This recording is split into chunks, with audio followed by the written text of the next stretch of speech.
नमस्कार दोस्तों, स्वागत है आप सभी का आपके अपने YouTube channel study with M में। तो देखिए, आज मैं आप सभी के लिए काफ़ी महत्वपूर्ण क्लास लेके आ चुका हूँ। देखिए, आज की क्लास में हम डिस्कस करने वाले हैं मोस्ट इम्पोर्टेंट 50 क्वेश्चनों को, जो कि आपकी काफ़ी महत्वपूर्ण रहने वाली हैं। आपकी उत्तराखंड में आपकी जो कनिष्ठ सहायक की वैकेंसी निकली है हाई कोर्ट के अंतर्गत, और साथ ही साथ कर एवं राजस्व निरीक्षक परीक्षा के लिए, इन दोनों परीक्षा के साथ साथ एक द्वितीय समूहों की जितनी भी परीक्षाएं होती हैं उन सभी के लिए काफ़ी महत्वपूर्ण रहने वाली हैं। तो आप सभी लोग स्टार्टिंग से लेकर एंड तक आज की इस वीडियो को जरूर देखिएगा। साथ ही साथ जिन लोगों ने YouTube channel study with M को सब्सक्राइब नहीं किया है, आप लोगों से मेरा छोटा सा रिक्वेस्ट है कि इसको जरूर सब्सक्राइब कर लीजिएगा, बेल आइकन को जरूर प्रेस कर लीजिएगा, ताकि आने वाले टाइम पे कोई भी इंपॉर्टेंट वीडियो आती है उसका नोटिफिकेशन तुरंत आपके पास पहुंच जाए। फिलहाल बात कर लेते हैं हम आज की इस वीडियो के बारे में। देखिए, आज की इस क्लास का सबसे पहला जो क्वेश्चन है आपका यहाँ पे, पवार वंश के शासक अजय पाल के संदर्भ में क्या सही नहीं है, ये आपको बताना है। देखिए, सबसे पहला पॉइंट है, देखिए इसे पवार वंश का वास्तविक संस्थापक माना जाता है। तो ये जो ऑप्शन है ये बिल्कुल सही है, क्योंकि देखिए जो अजय पाल है, अजय पाल को ही आपका जो एटकिंसन है उन्होंने इनको वास्तविक संस्थापक माना गया है। ठीक है, तो ये ऑप्शन नंबर ए तो सही हो जाएगा। उसके बाद देखिए, इसकी प्रारंभिक राजधानी देवलगढ़ थी, बिल्कुल सही है, जिसे बाद में चांदपुर ले गया, जिसे बाद में चांदपुर ले गया। तो ये सेकंड वाला जो स्टेटमेंट है, बाद में चांदपुर ले गया है, तो ये वाला स्टेटमेंट गलत है। देखिए, पहला स्टेटमेंट इन्होंने सही दे दिया है, लेकिन उनकी जो अच्छा ये भी गलत हो गया आपका। पहले इनकी जो प्रारंभिक राजधानी थी वो चांदपुरगढ़ थी, चांदपुरगढ़ से वो देवलगढ़ लेके आए। ठीक है, तो ये ऑप्शन नंबर बी इसका गलत हो जाएगा। ठीक हो गया। अगला क्वेश्चन है, ऑप्शन है आपका, अजय पाल के समय चंद राजा कीर्ति चंद का आक्रमण गढ़ देश पे हुआ था, बिल्कुल सही। और अंतरिम रूप से इसने अपनी जो राजधानी है श्रीनगर स्थानांतरित की थी, ये भी बिल्कुल सही है। मैं थोड़ा सा आपको डिस्कस करके बता देता हूँ। देखिए, जो हम अजय पाल की बात कर रहे हैं, अजय पाल आपका परमार वंश का आपका 37वां राजा था, ये मैंने कल भी बताया था आप सभी लोगों को। और अजय पाल ने जो अपनी राजधानी थी वो चांदपुरगढ़ से देवलगढ़ स्थानांतरित की थी। यहाँ पे उल्टा लिखा हुआ है, पहले देवलगढ़ उसके बाद चांदपुर, लेकिन ऐसा है नहीं। सबसे पहले चांदपुर थी, चांदपुरगढ़ से इन्होंने देवलगढ़ स्थानांतरित करी थी। तो यहीं पे फैक्ट समझने वाला था कि इसमें क्या सही है, तो इसको बहुत ध्यान से पढ़ना होता है। इसी तरीके के वहाँ पे आपको क्वेश्चन भी देखने को मिलते हैं। देखिए, अजय पाल था, अजय पाल की जो राजधानी थी चांदपुरगढ़ से वो देवलगढ़ स्थानांतरित की थी। वो साथ ही साथ देखिए 1517 में इन्होंने जो राजधानी है देवलगढ़ से श्रीनगर स्थानांतरित की थी। श्रीनगर जो अंतरिम है ये 1517 में इन्होंने करी थी। ठीक है, देखिए जो अजय पाल है उन्होंने श्रीनगर में काली देवी मठ का भी निर्माण कराया था। साथ ही साथ अजय पाल ने रसोईया के लिए सरोला ब्राह्मण की नियुक्ति की थी। कई बार पूछा जाता है सरोला ब्राह्मण की नियुक्ति किसने की थी, सरोला ब्राह्मण। ठीक है, सरोला जो ब्राह्मण है उसकी जो नियुक्ति करी थी वो अजय पाल के द्वारा ही करी गई थी। देखिए, अजय पाल ने देवलगढ़ में अपनी जो कुल देवी है राजराजेश्वरी का मंदिर एवं सत्यनाथ भैरव गुफा जो है वहाँ पे उसका जीर्णोद्धार भी अजय पाल के द्वारा ही कराया गया था। ठीक है, अगला क्वेश्चन आपका यहाँ पे देखिए, रवाई कांड कहाँ हुआ था, ये आपसे पूछा गया। रवाई कांड काफ़ी महत्वपूर्ण कांड है और पूछा बार बार जाता है, जिसे तिलाड़ी कांड से के नाम से भी जानते हैं। तो रवाई जो कांड हुआ था ये आपका कहाँ हुआ था, ये आपको बताना है। तो देखिए, इसका जो राइट आंसर हो जाएगा तिलाड़ी में हुआ था। ठीक है, ऑप्शन नंबर 20 का यहाँ पे राइट आंसर हो जाएगा। देखिए, ये जो तिलाड़ी है ये आपको टिहरी में। ठीक है, तो ये जो रवाई कांड कई बार पूछा था कहाँ पर, तो टिहरी के अंतर्गत हुआ था। और इस कांड के जो प्रेरणा स्रोत थे वो कौन थे आपके, ये भी याद रखना इनका नाम था एक आपका दयाराम रवाल्टा। दयाराम रवाल्टा से इसके इस तिलाड़ी कांड के प्रेरणा स्रोत थे। और तिलाड़ी कांड कब हुआ था, ये हुआ था आपका 1930 में हुआ था। ठीक हो गया। अगला क्वेश्चन है आपका, देखिए, चारण उपनाम से जाने जाते हैं उत्तरांचल के इतिहासकार। ये कौन से इतिहासकार हैं जो चारण नाम से जाने जाते हैं, काफ़ी महत्वपूर्ण क्वेश्चन है और पूछा जा सकता है। आप सभी को पता ही होगा, जो चारण है वो शिव प्रसाद डबराल जी हैं, इनका नाम उपनाम क्या था, चारण था। ऑप्शन नंबर डी इसका राइट आंसर हो जाएगा। देखिए, शिव प्रसाद डबराल जी के बारे में कुछ की पॉइंट्स को हम यहाँ पे डिस्कस कर लेते हैं। सबसे पहले बात करते हैं इनकी जन्म की। देखिए, इनका जो जन्म हुआ था 1912 में पौड़ी में हुआ था। ठीक है, पौड़ी में इनका जन्म हुआ था। ठीक है, इन्हें जैसे कि यहाँ पे बताया गया चारण नाम से जाते थे, लेकिन इनके साथ ही साथ एक और उपनाम से जाना जाता था, वो था आपका इंसाइक्लोपीडिया ऑफ उत्तराखंड। ये इस नाम से जाने जाते थे। बात करें इनके पिताजी की, तो इनके पिता का नाम क्या था आपका, कृष्ण दत्त डबराल। ठीक है, कृष्णदत्त डबराल इनके पिताजी का नाम था। अगर बात करें इनकी माता का, देखिए माता का नाम था इनका भानुमति। भानुमति। ये आपको जो की पॉइंट्स मैं बता रहा हूँ इसको नोट डाउन करना आप लोग, अगर जिनको नहीं आता है वो लोग इसको नोट डाउन कर सकते हैं। बात करते हैं, देखिए जो शिव प्रसाद डबराल जी हैं इनकी कर्मस्थली कहाँ थी, कई बार पूछा जाता है शिव प्रसाद डबराल जी की कर्मस्थली कहाँ पे थी बताइए, एक ये भी क्वेश्चन बन सकता है। तो ये कहाँ पे थी आपकी, दुगड्डा में। दुगड्डा में इनकी यहाँ पे कर्मस्थली थी, जहाँ उन्होंने अपने घर पर उत्तराखंड विद्या भवन से पुस्तकालय एवं संग्रहालय खोला था। ठीक है, विद्या भवन के नाम से उत्तराखंड में क्या क्या था ना, विद्या भवन के नाम से पुस्तकालय और संग्रहालय खोला था। बात कर लेते हैं इनकी कुछ प्रमुख रचनाओं की, क्योंकि कई बार रचनाएं पूछ ली जाती हैं। देखिए सबसे पहले उत्तराखंड का इतिहास ये शिव प्रसाद डबराल जी के ही द्वारा लिखा गया है। आपका गोरा बादल ये शिव प्रसाद डबराल जी के द्वारा लिखा गया है। गढ़वाली मेघदूत ये भी आपका शिव प्रसाद डबराल जी के द्वारा लिखा गया है। साथ ही साथ उत्तरांचल के अभिलेखों मुद्रा ये भी आपका शिव प्रसाद डबराल जी के द्वारा लिखा गया है। साथ ही साथ उत्तराखंड के पशुचारक और उत्तराखंड के भोटांतिक ये भी आपका शिव प्रसाद डबराल जी के द्वारा लिखा गया है। बात करते हैं इनके निधन की। देखिए शिव प्रसाद डबराल जी हैं, इनका जो निधन हुआ था ये वर्ष 1999 में इनका निधन हो गया था। ठीक है, ये सारी चीज़ें आप ध्यान में रखिएगा इसको। अगला क्वेश्चन आपका देखिए, उत्तराखंड के उस नेता का क्या नाम था जिसकी मृत्यु उस भूख हड़ताल के कारण हुई थी जो उसने 1942 में जेल में प्रारंभ करी थी। काफ़ी महत्वपूर्ण क्वेश्चन है और ये कई बार पूछा जाता है। तो इसका राइट आंसर हो जाएगा आपका श्रीदेव सुमन। ठीक है, श्रीदेव सुमन ने आपका इनकी जो भूख हड़ताल के कारण इनकी मृत्यु हो गई थी। बात कर लेते हैं इनसे संबंधित कुछ की पॉइंट के बारे में। देखिए आपका जो श्रीदेव सुमन जी हैं इनके जन्म की बात करें तो इनका जन्म पूछा जाता है, इनका जन्म काफ़ी महत्वपूर्ण है। तो ये डेट आप लोग ध्यान में रखिएगा, 25 मई 1916 को श्रीदेव सुमन जी का जन्म हुआ था। कहाँ पे हुआ था, ये हुआ था आपका टिहरी में। लेकिन किस गांव में हुआ था ये भी एक बार पूछा गया था उत्तराखंड के अधीनस्थ सेवा चयन आयोग के द्वारा। तो इनका जो जन्म हुआ था टिहरी के जौल गाँव के अंतर्गत हुआ था। ठीक हो गया, ये चीज़ आप ध्यान में रखेंगे। साथ ही साथ इनके बचपन का नाम का है, तो इनके बचपन का नाम था आपका श्रीदत्त इनके बचपन का नाम था। ठीक हो गया। अगला जो पॉइंट होता है, इनके पिताजी का नाम इंपॉर्टेंट है। इनके पिताजी का नाम था आपका वैद्य हरिराम बड़ौनी, ये इनके पिताजी का नाम था। माता का नाम इनका था तारा देवी। पत्नी का नाम क्या था इनका, विनय लक्ष्मी। क्योंकि देखिए विनय लक्ष्मी पूछा गया है उत्तराखंड के अधीनस्थ सेवा चयन आयोग के द्वारा। एक बार पूछा गया था कि बताइए श्रीदेव सुमन जी की पत्नी का नाम क्या था।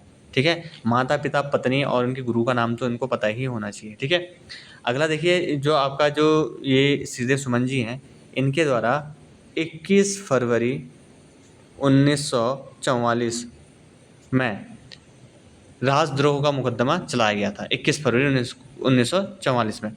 और इन्होंने 29 फरवरी 1944 ईस्वी में सुमन जी ने जेल में कर्मचारियों के बुरे आचरण के कारण अनशन इन्होंने वहाँ पे शुरू किया था एवं अपनी 3 मांगों को रखा था। जिसमें से पहली मांग क्या थी, जिसमें पहली मांग थी आपकी प्रजामंडल को मान्यता दी जाए।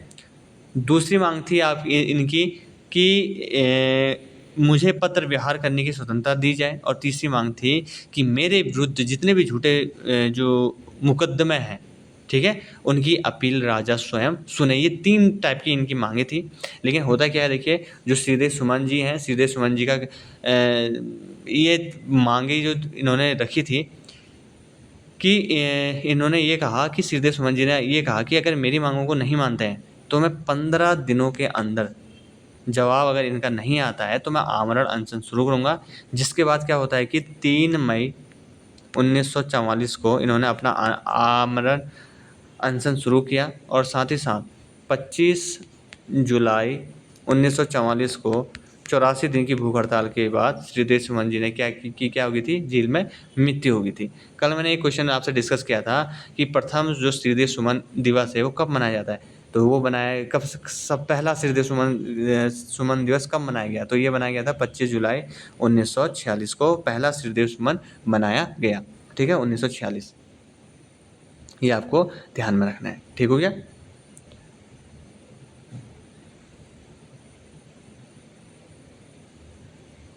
ठीक, ये सारी चीज़ें आपको ध्यान में रखनी है। देखिए, कल भी मैंने बहुत सारे क्वेश्चनों को आप लोगों से पूछा था और बहुत सारे जो अभ्यर्थी हैं उन्होंने बहुत अच्छा आंसर किए थे और काफ़ी अच्छा लगा। मैंने बहुत सारे लोगों के जो आंसर का रिप्लाई है रात को 12 बजे भी किया हुआ है, तो बहुत अच्छा लगा उन लोगों ने इसमें क्वेश्चनों के आंसर किए, तो लगा कि हाँ, बहुत सारे जो अभ्यर्थी हैं जो जेन्युइन हैं और वो पढ़ाई करते हैं। ठीक हो गया, बहुत गुड। जिन्होंने कल का आंसर दिया उन सभी को बेस्ट ऑफ लक मेरी ओर से। अगला क्वेश्चन है आपका, देखिए, जब भारत स्वतंत्र हुआ तो रियासत गढ़वाल का राजा कौन था? भारत स्वतंत्र हुआ था उस टाइम पे जो टिहरी रियासत है, तो उसमें गढ़वाल का राजा कौन था, ये आपको बताना है। तो इसका राइट आंसर हो जाएगा Manvendra Shah. Option number C इसका राइट आंसर हो जाएगा। देखिए, मानवेंद्र शाह अक्टूबर 1946 अक्टूबर 1946 में महाराजा जो मानवेंद्र शाह है उनको राज्य अधिकार मिला, जो टिहरी रियासत के अंतिम राजा हुए। ठीक हो गया। 1947 में ही एक विद्रोह हुआ था। कौन सा विद्रोह हुआ था? ये हुआ था सकलाना विद्रोह। टिहरी में हुआ था। ये भी किसके टाइम पे हुआ था? मानवेंद्र शाह के टाइम पे हुआ था। ये काफ़ी महत्वपूर्ण है। साथ ही साथ आप उन सभी लोगों को पता ही होगा कि 1 अगस्त 1949 क्या हुआ था? टिहरी विलयीकरण, टिहरी रियासत का विलय हुआ था इस दिन भारत में। ठीक है। देखिए, 1 अगस्त 1949 को टिहरी रियासत का भारत में विलयीकरण हुआ और संयुक्त प्रांत का क्या बना? ये 50वां जिला और कुमाऊं मंडल का कौन सा जिला बना था? चौथा जिला बना था। इसको आपको ध्यान रखना है। संयुक्त प्रांत का 50वां जनपद बना था और कुमाऊं मंडल का चौथा जनपद बना था 1 अगस्त 1949 को। आप लोगों को पता होना चाहिए मानवेंद्र शाह की मृत्यु कब हुई थी? ये हुई थी आपकी 5 जनवरी 2007। 5 जनवरी 2007 को इनकी मृत्यु हो गई थी। ठीक है। अगला क्वेश्चन है आपका, देखिए, जिस आदिवासी नेता को जगत पिता धरती आबा कहा जाता था वह था कौन था? वो था आपके Birsa Munda. Option number D इसका राइट आंसर हो जाएगा। आपको पता होना चाहिए कि जो बिरसा मुंडा है उनका जन्म हुआ था आपका 15 नवंबर 1875 को। और आपको ये भी पता होना चाहिए कि हर साल 15 नवंबर को क्या मनाया जाता है? जनजातीय गौरव दिवस। काफ़ी महत्वपूर्ण है।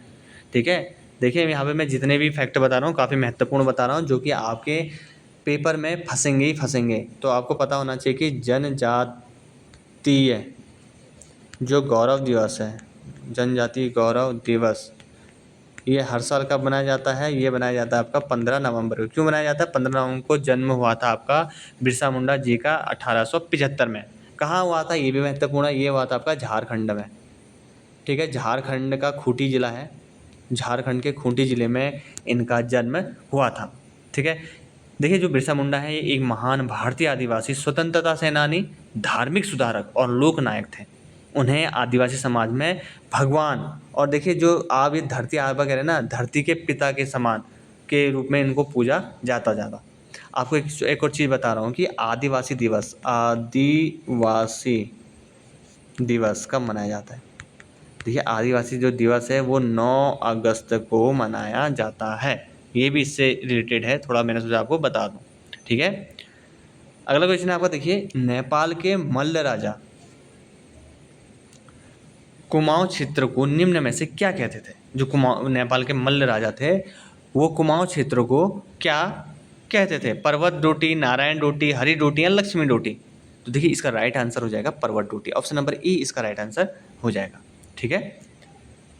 अगला क्वेश्चन है आपका, देखिए, देवप्रयाग से प्राप्त 2 अभिलेख जो सन 1548 तथा 1561 में उत्कीर्ण कराए गए, ये पवार वंश के निम्न में से किस शासक से संबंधित थे? ये आपको बताना है।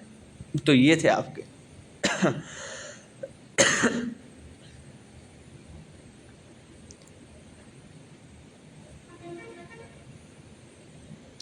ठीक है। तो देखिए, देवप्रयाग में प्राप्त 2 अभिलेख जो सन 1548 तथा 1561 में उत्कीर्ण किए गए थे, ये पवार वंश के निम्न में से किस शासक से संबंधित हैं? ये आपको बताना है। तो ये हैं आपके सहजपाल, ऑप्शन नंबर सी इसका राइट आंसर हो जाएगा। ठीक हो गया। अगला क्वेश्चन की ओर बढ़ लेते हैं। देखिए अगला क्वेश्चन है आपका यहाँ पे, बद्रीदत्त पांडे थे, क्या थे आपको बताना है। कुली बेगार आंदोलन के नायक बिल्कुल थे, भारतीय राष्ट्रीय कांग्रेस के एक सदस्य बिल्कुल थे, हिंदू महासभा के सदस्य ये नहीं थे। तो नीचे दिए हुए कूट का प्रयोग सही उत्तर का चयन करेंगे, यानी कि हमारे जो सही उत्तर होना चाहिए वो ऑप्शन 1 और 2 होना चाहिए। देखते हैं कि ऑप्शन में है या नहीं 1 और 2।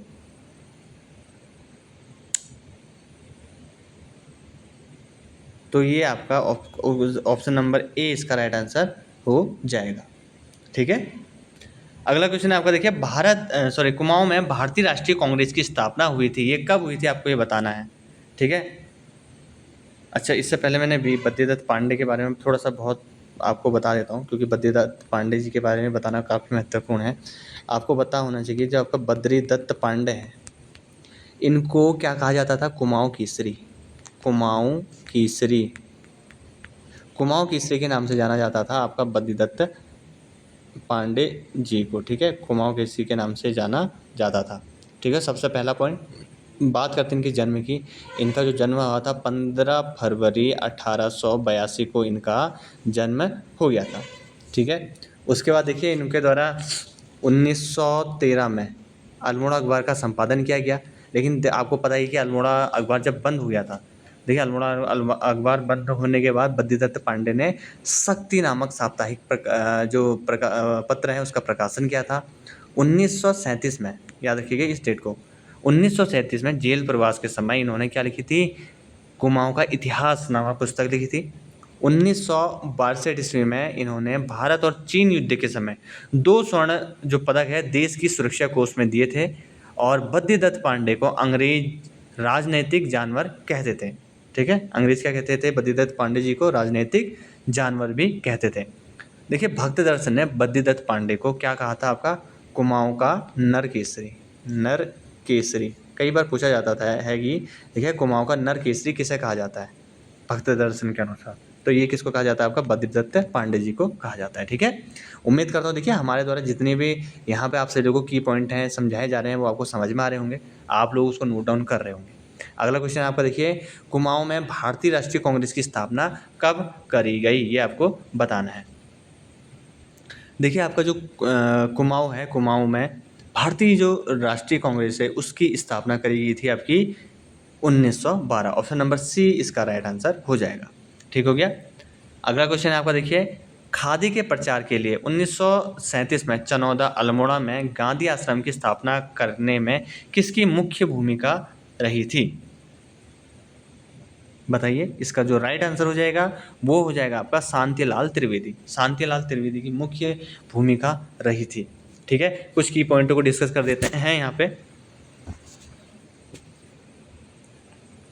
देखिए आपका जो ये शांतिलाल त्रिवेदी हैं इनके बारे में गांधी जी ने शांतिलाल त्रिवेदी को कुमाऊं में भेजा, जिन्होंने 1937, ठीक है, 1937 ईस्वी में चनौदा में गांधी आश्रम की स्थापना करी थी। चनौदा कहाँ पे है आपका, अल्मोड़ा के अंतर्गत है, सबसे पहली बात।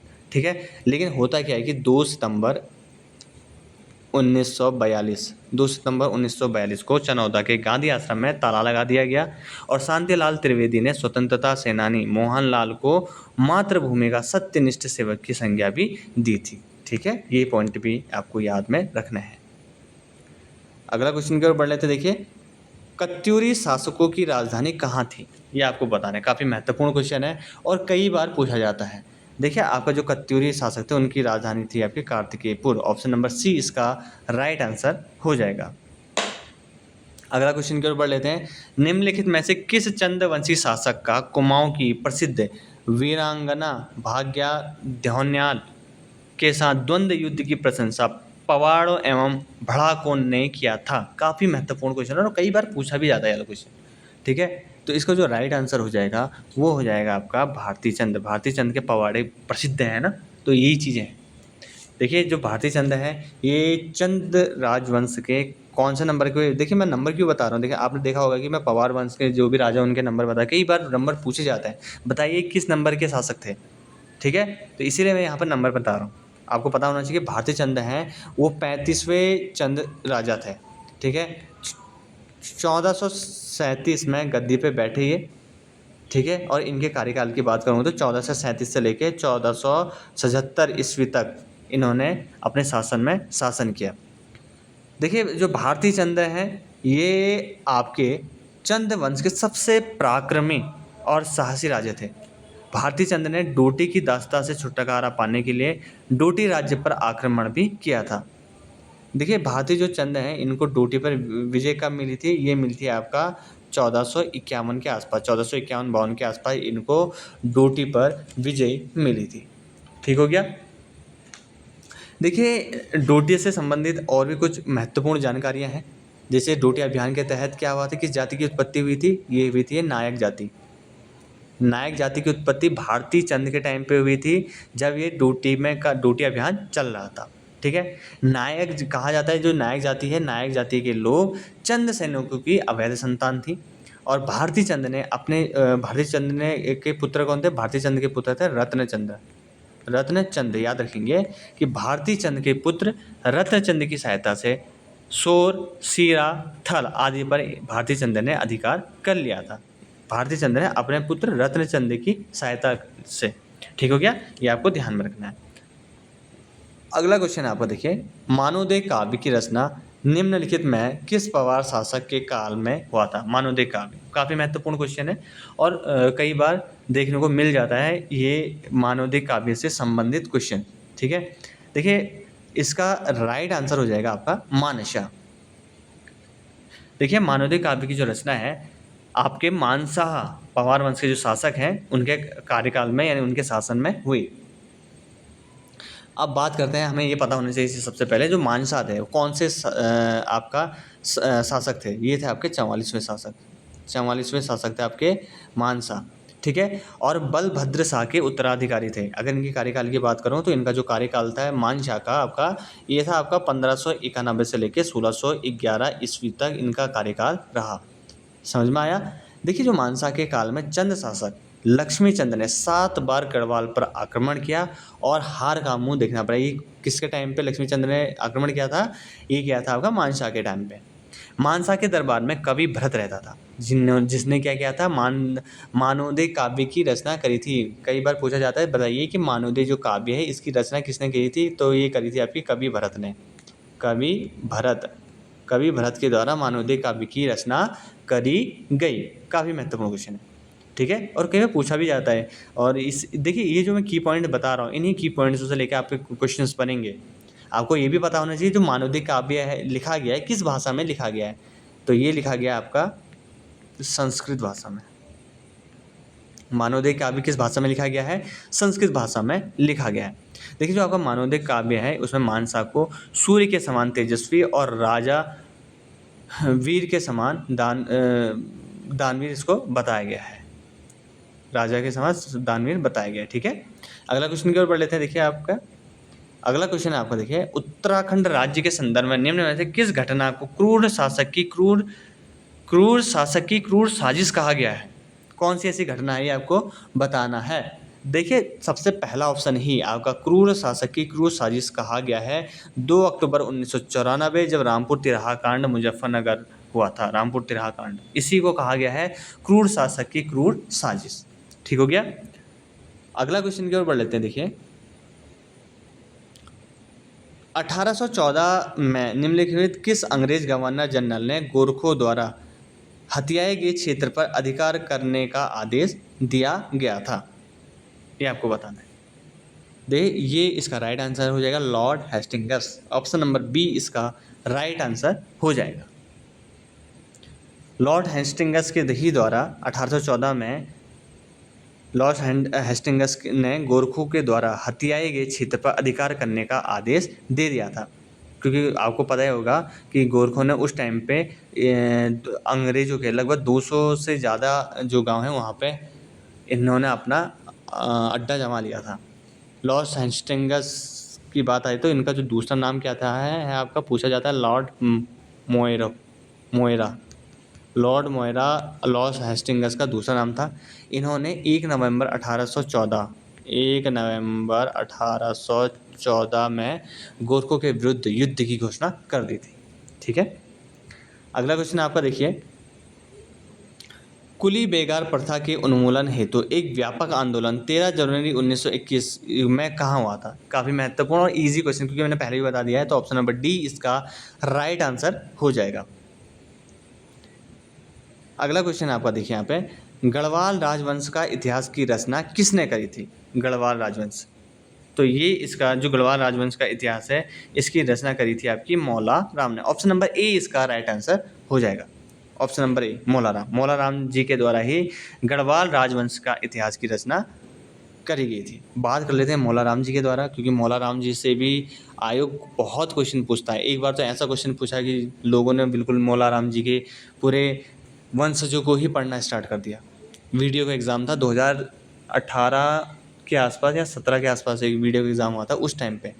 देखिए जो आपका मौला राम है, मौला राम तोमर गढ़वाल शैली के प्रसिद्ध चित्रकार थे। इनका जन्म की बात करूं तो इनका जन्म हुआ था 1743 ईस्वी में श्रीनगर में। 1743 में श्रीनगर में मौला राम जी का जन्म हुआ था। इनके जो वंशज थे, यही क्वेश्चन आया था आपका सुनार। ठीक है, इनके वंशज कौन थे? सुनार थे। वो उस टाइम पे आ गया था कि मौला राम जी के वंशज क्या थे, तो वह मौला राम जी के जो वंशज थे वो थे आपके सुनार।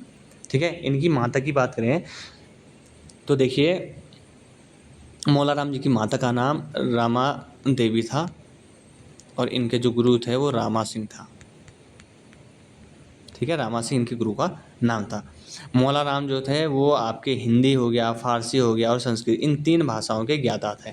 ठीक है, मौला राम की जो चित्रशाला है वो कहाँ है? वो है आपकी श्रीनगर में। कई बार पूछा जाता है कि मौला राम जी की जो चित्रशाला है वो कहाँ पे है। और आपको पता होना चाहिए कि मौला राम जी के द्वारा मनमंथ पंथ भी चलाया गया था। साथ ही साथ गणराज वंश मौला राम की ब्रिज भाषा की सर्वश्रेष्ठ रचना है। ब्रिज भाषा की सर्वश्रेष्ठ रचना क्या है मौला राम की? वो है आपकी गणराज वंश। ठीक है, गणराज वंश आपका इनका मौला राम जी की ब्रिज भाषा की सर्वश्रेष्ठ रचना मानी जाती है, गणवंश। ठीक हो गया। अगला क्वेश्चन की ओर बढ़ते हैं। देखिए अगला क्वेश्चन है आपको यहाँ पे, 36 रकम 32 कलम की व्यवस्था का उन्मूलन किया था? किसके द्वारा किया गया था 36 रकम 32 कलम व्यवस्था का उन्मूलन? याद रखें, आपको ध्यान से पढ़ना है इस क्वेश्चन को। बात करी है उन्मूलन की, बात ये नहीं करी है कि स्टार्ट किसने की। अगर स्टार्ट 36 रकम 32 कलम किसके शासनकाल में स्टार्ट हुआ तो वो तो थे चंद शासक, लेकिन उन्मूलन किसने किया था? उन्मूलन किया था आपका गोरखा शासकों के द्वारा। ठीक है, याद रखेंगे 36 रकम 32 कलम व्यवस्था का जो उन्मूलन हुआ था किसने किया था? गोरखा शासकों ने किया था। ठीक है, अगला क्वेश्चन की ओर बढ़ लेते हैं।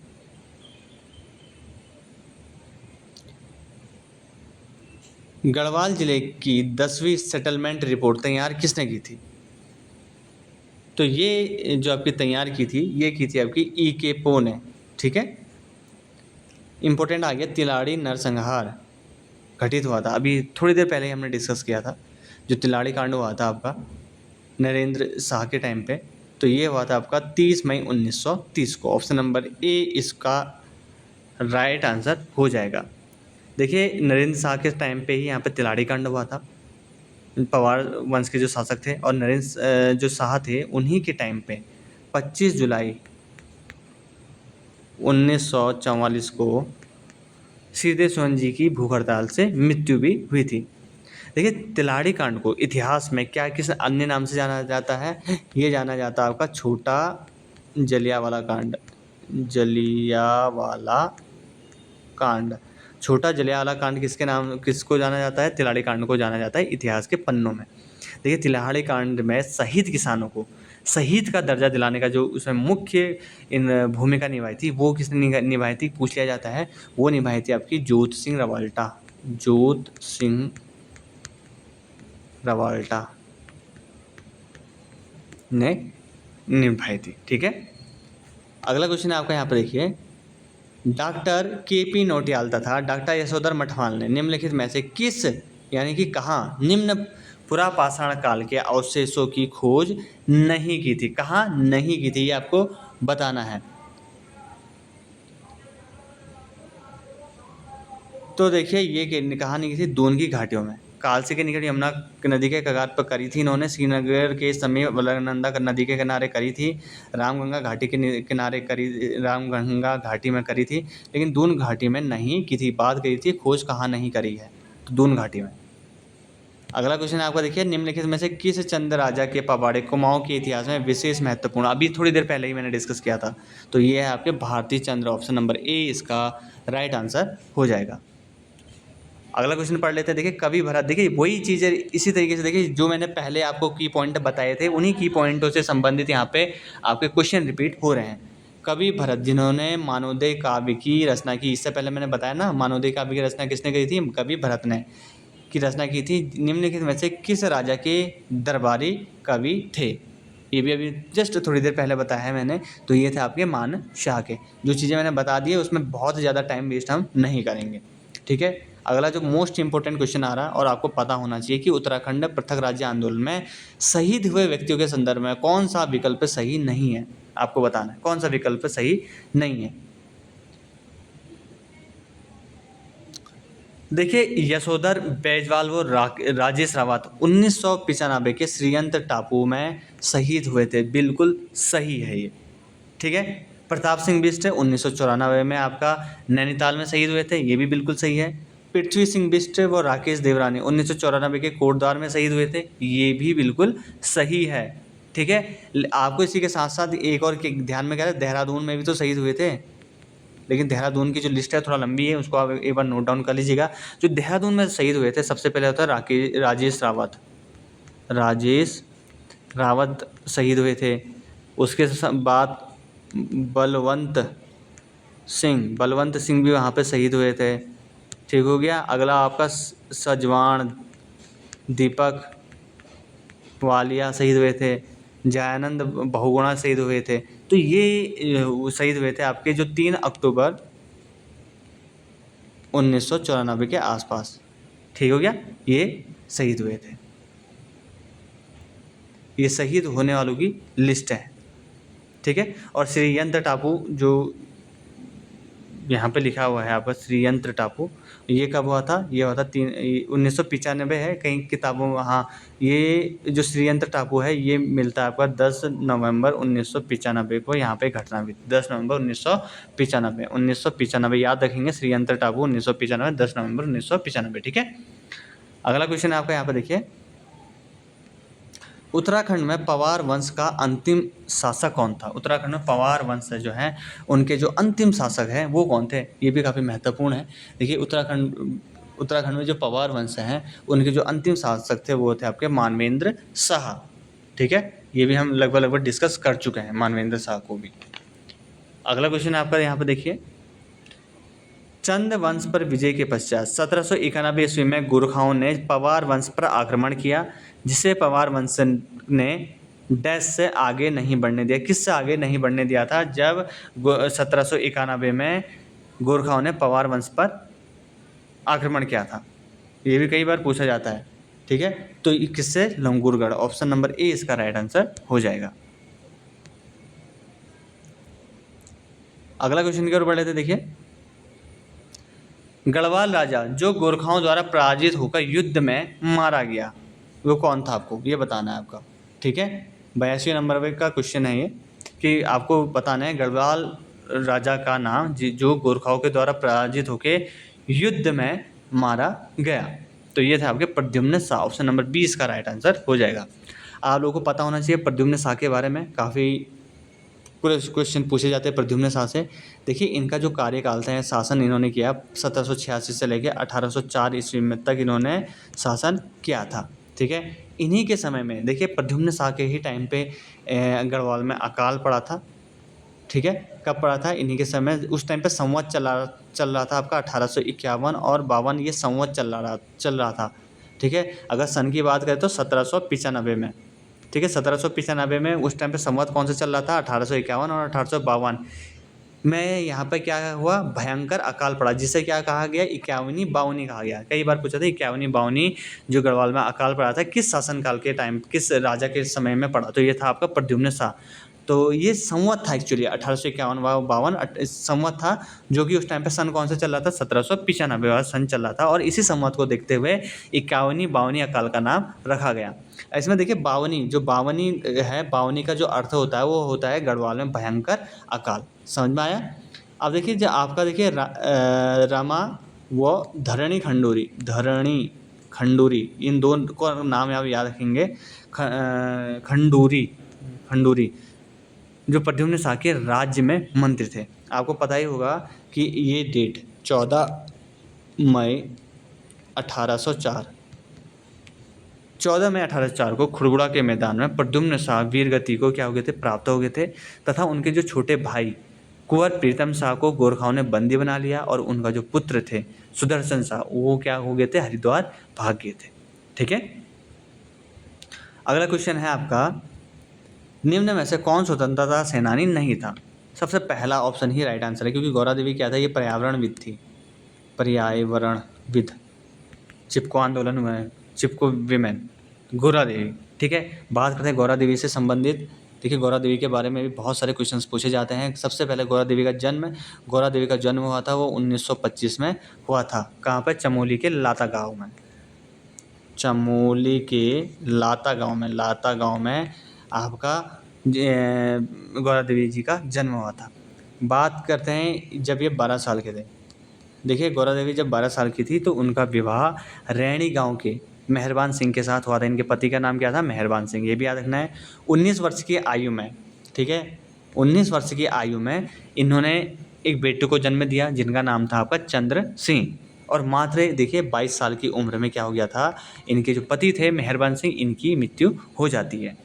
बात करते हैं 1972 की। देखिए 1972 में गौरा देवी जो महिला मंगल दल की अध्यक्ष बनी थी। कई बार पूछा जाता है कि गौरा देवी को महिला मंगल दल के अध्यक्ष कब चुना गया, तो 1972 में। और 1974 में आपने देखा होगा, 1974 में गौरा देवी ने चमोली के रैणी गांव से चिपको आंदोलन की शुरुआत की थी। ठीक है।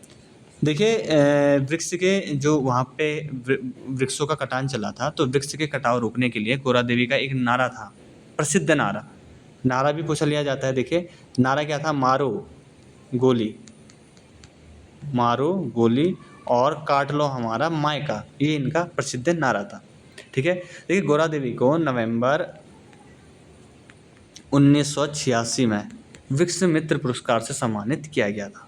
ठीक है। ये एक महत्वपूर्ण की पॉइंट है कि गौरा देवी को वृक्ष मित्र पुरस्कार से सम्मानित कब किया गया था? ये किया गया था आपका नवंबर 1986 में गौरा देवी को वृक्ष मित्र पुरस्कार से सम्मानित किया गया था। बात करें गौरा देवी की मृत्यु के बारे में, तो इनकी जो मृत्यु हुई थी वो हुई थी आपकी 4 जुलाई 1991 में गौरा देवी की मृत्यु हो गई थी। ठीक हो गया। बात कर लेते हैं अब अगले नेक्स्ट क्वेश्चन के बारे में। अगला क्वेश्चन आपको देखिए, निम्नलिखित में से किसने खुटानी नाला नैनीताल में निम्न पुरा पाषाणिक काल के उपकरणों की खोज की थी? तो ये थे आपके डॉक्टर केपी नौटियाल और डॉक्टर यशोधर मठपाल, यानी कि ऑप्शन नंबर सी इसका राइट आंसर हो जाएगा। ठीक हो गया। अगला क्वेश्चन आपको यहाँ पर देखिए, रेशम उत्पादन तथा रेशमी वस्त्र बनाने के लिए निम्न में से किस चंद वंश के शासक ने तराई क्षेत्रों में रेशम बुनकरों को बसाया था? तो ये था आपका ऑप्शन नंबर ए, इंद्रचंद्र। ठीक है क्या? देखिए इंद्रचंद्र शासक का कौन सा राजा था? इसका चौथा राजा था। इंद्रचंद्र ने नेपाल मार्ग से चीन के साथ व्यापारिक संबंध भी स्थापित करे थे। देखिए एटकिंसन के अनुसार इंद्रचंद्र ने रेशम उत्पादन व रेशमी वस्त्र बनाने का कार्य प्रारंभ किया। रेशमी वस्त्रों के रंग को पक्का करने के लिए कुमाऊं में झूठी खबरें फैलाने की प्रथा थी, जिसे क्या कहा जाता था? इसको कहा जाता था पटरंग वाली इसको कहा जाता था।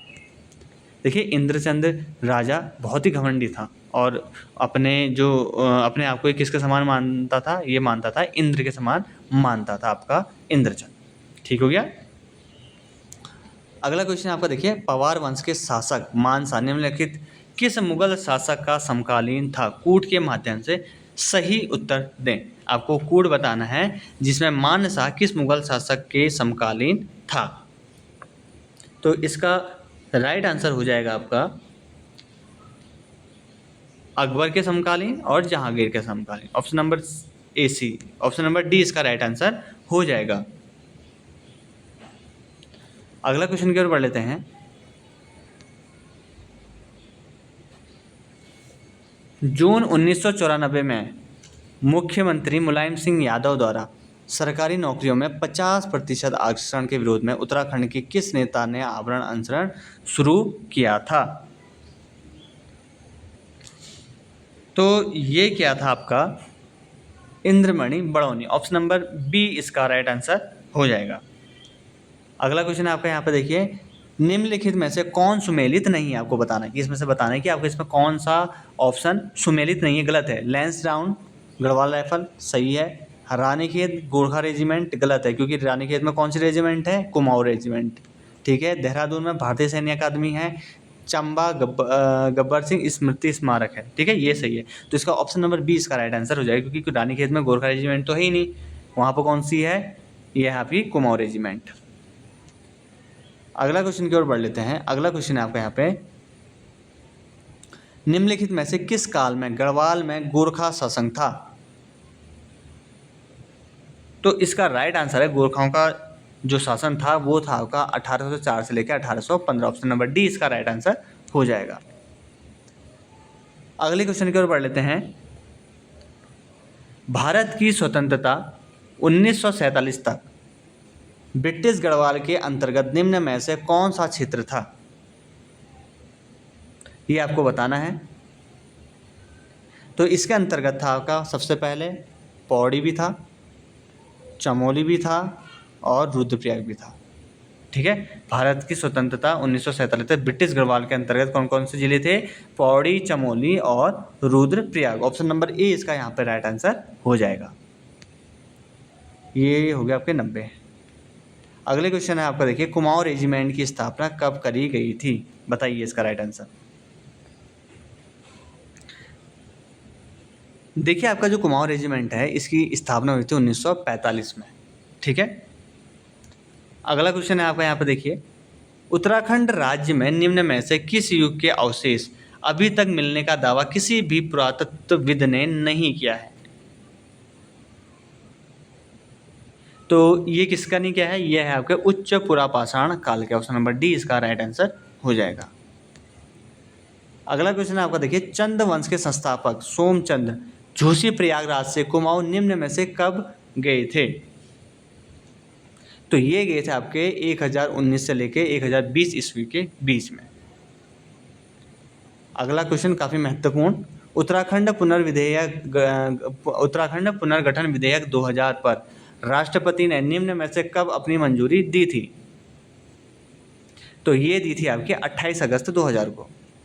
ठीक हो गया। आपको पता होना चाहिए कि 1 अगस्त को आपका लोकसभा में पारित हुआ था, 10 अगस्त को राज्यसभा में और 28 अगस्त को राष्ट्रपति के द्वारा इसमें मंजूरी दे दी गई थी। अगला क्वेश्चन आपको देखिए, अंग्रेजों के साथ गोरखा युद्ध का तात्कालिक कारण गोरखाओं का बुटवल प्रांत पर अधिकार था। यह क्षेत्र निम्न में से कहाँ स्थित है? बुटवल प्रांत। तो यह है आपका गोरखपुर। ऑप्शन नंबर बी इसका राइट आंसर हो जाएगा। ये भी मैंने कल आपको बता दिया कि उत्तराखंड पर शासन करने वाली प्रथम राजनीतिक वंश कौन सा था? तो यह था आपका कुड़िंद। ठीक है। अगला क्वेश्चन आपका देखिए, पवार वंश शासकों की प्रथम राजधानी कहाँ थी? आपको अभी मैंने बताया चांदपुरगढ़ थी। चांदपुरगढ़ से उन्होंने देवलगढ़ स्थानांतरित की थी। देवलगढ़ से कहाँ पे स्थानांतरित की थी? श्रीनगर। ठीक है। इसको आप ऐसा याद करें, चांदपुरगढ़ से पहले कहाँ स्थानांतरित की थी? देवलगढ़। देवलगढ़ के बाद कहाँ गई थी? श्रीनगर। ठीक है। इस तरीके से स्थानांतरित। तो ऑप्शन नंबर डी इसका राइट आंसर हो जाएगा। अगला क्वेश्चन आपका देखिए, टिहरी रियासत का प्रथम राजा कौन था? आपको बताना है कि टिहरी रियासत का प्रथम राजा कौन था। तो ये थे आपके सुदर्शन शाह, टिहरी रियासत के प्रथम राजा थे। अगला क्वेश्चन आपका यहाँ पे देखिए, श्रीदेव सुमन जिसके विरुद्ध लड़े वो थे अंग्रेजों के औपनिवेशिक शासन, टिहरी राज के वंशानुगत शासन, गोरखों का आक्रमण या फिर उपयुक्त में से कोई नहीं। तो इसका राइट आंसर हो जाएगा अंग्रेजों के जो औपनिवेशिक शासन है उनके विरुद्ध ये लड़े थे श्रीदेव सुमन। अगला और आज की इस वीडियो का लास्ट क्वेश्चन है, उत्तराखंड के स्वाधीनता आंदोलन के दौरान प्रजामंडल का गठन जहाँ किया गया था वो है कहाँ था, प्रजामंडल का गठन। तो ये था आपके टिहरी राज्य में। ऑप्शन नंबर सी इसका राइट आंसर हो जाएगा। तो ठीक है दोस्तों, आज की इस क्लास में हमने 50 मोस्ट इम्पोर्टेंट एमसीक्यू को सॉल्व किया। उम्मीद करता हूँ कि आप से लोगों को हमारी जो आज की क्लास है वो काफ़ी पसंद आई होगी। क्लास पसंद आई तो आप लोगों से मेरा छोटा सा रिक्वेस्ट है कि इसको जरूर लाइक कर दीजिएगा। साथ ही साथ जिन लोगों ने YouTube channel study with M को सब्सक्राइब नहीं किया है वही लोग उसको सब्सक्राइब कर दीजिएगा। तो ठीक है दोस्तों, मिलते हैं आपसे लोगों से नेक्स्ट इंटरेस्टिंग वीडियोज़ के साथ। तब तक के लिए धन्यवाद।